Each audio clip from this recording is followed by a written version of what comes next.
Hello, my guys. For today's video, ha ha ha ha. Ayun, nandito tayo sa Azucarera de Bais. O, di ba? Piling anak asyendera. Ito, quarter to na kami dumating. Kaya ganyan ang number namin. Apakatagal. Over. Tapos, matagal pa yan. Kaya umakyat muna kami sa taas para humingi ng bagong ticket para sa next mailing. Tama ba? O, okay, sige. Gawa-gawa na lang tayo ng kwento dito.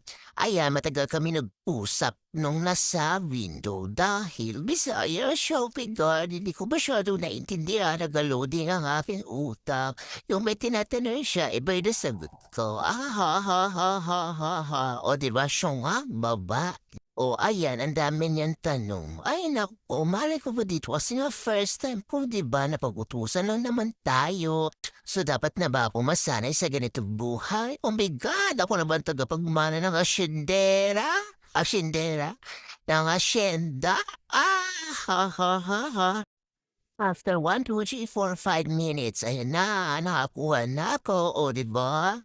Okay na okay nang nautos at ito nga pala ang tsura ng Azucarera device. O ayan, may nagutom na bata. Pumunta kami sa kantin para bumili ng pagkain.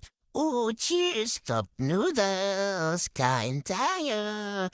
While waiting sa number, ayan, kumakain na ang bata. Gutom yan.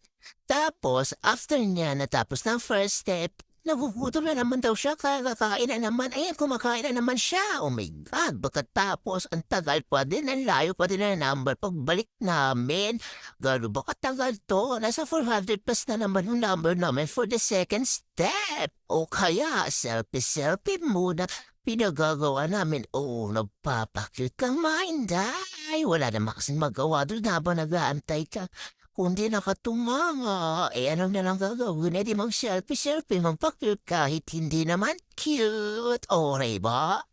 Ay, ayan, pumasok pa sa loob at tinignan ko yung numbers ko, pakalayo pa din. At sa wakas, ito na, malapit na ako to the next, pero di ko na napakita na nasa counter na ako. Private!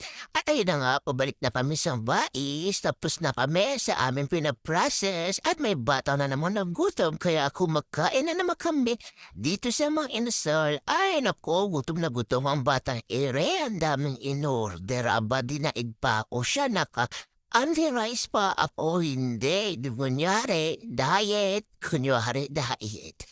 Ayun na nga, pauwi na kami, hindi na ako nakapag-video-video, pumasok kami sa Metro Mall sa Jollibee para bumili na pasalubong.